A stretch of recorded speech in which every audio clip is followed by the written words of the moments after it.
गया था पिछले कुछ दिनों में, मतलब समझ में नहीं आ रहा कि क्या हो क्या रहा है यहाँ पर। खैर एनीवे, पीएसयू शेयरों का हाल बुरा है। पीएसयू कंपनियों का मार्केट कैप 10 लाख करोड़ साफ हो गया है। इतना ही नहीं, म्यूचुअल फंड्स का भी ये पीएसयू से थोड़ा सा मोह भंग होता हुआ दिख रहा है। इस पर ज़्यादा डिटेल के लिए सुमित और यतिन दोनों हमारे साथ जुड़े हैं, तो आप दोनों का स्वागत है। सुमित, पीएसयूज में ज़्यादातर जो पिटाई हुई है, पहले उसकी बात करते हैं।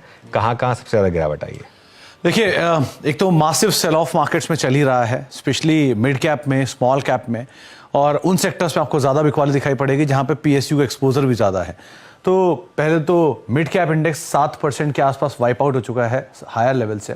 स्मॉल कैप करीब 14% के आसपास ये हायर लेवल से वाइप आउट होता हुआ दिखाई पड़ा है। 3.5 लाख करोड़ की मार्केट कैप मिड कैप 100 की वाइप आउट हुई और स्मॉल कैप 100 की करीब 3 लाख करोड़ के आसपास की मार्केट कैप यहाँ भी वाइप आउट होते हुए दिखाई पड़ी है। सीपीएससी इंडेक्स करीब 8.5% टूट चुका है और 70 पीएसयूज, जो कि छोटी बड़ी सारी पीएसयूज मिलाकर हैं, उनकी मार्केट कैप करीब 10 लाख करोड़ के आसपास वाइप आउट हो चुकी है अपने हायर लेवल से। अब इन नंबर्स के बीच में सबसे ज्यादा बिकवाली कहां आई है? IFCI 48%, Andrew you'll 48%, आयरेडा 40%, STC 38%, NBCC 38%।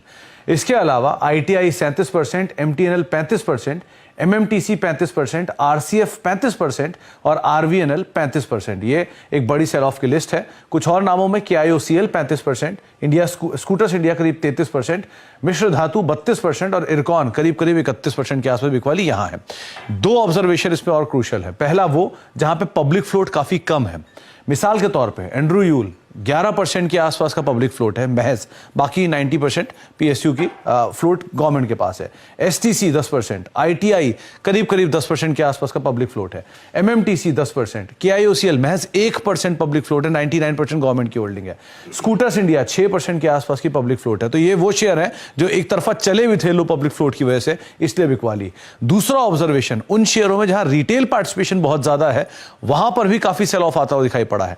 मिसाल के तौर पर इरकॉन 22%, पूरी कंपनी की मार्केट कैप का 22% हिस्सा रिटेल के पास है। एनबीसीसी 19% हिस्सा रिटेल पार्टिसिपेशन में है। आयरेडा 15.5% रिटेल पार्टिसिपेशन है। एमटीएनएल 14.5% के आसपास का रिटेल पार्टिसिपेशन यहां पर देखने को मिलेगा। आरसीएफ 15%, आईएफसीआई 14%, मिश्र धातु और आईआरएफसी, जैसे आईआरएफसी में इंटरेस्टिंग पार्ट यह है कि ऑलरेडी 88% सरकार की हिस्सेदारी है। बचे 12% में से भी अगर आप देखें 9% रिटेल के पास है और करीब 10% की मिश्र धातु पे। तो रिटेल पार्टिसिपेशन जहां ज्यादा है, लो फ्लोट जहां ज्यादा है, उस तरह के शेयरों में हमने भारी बिकवाली हायर लेवल से आते हुए देखी है।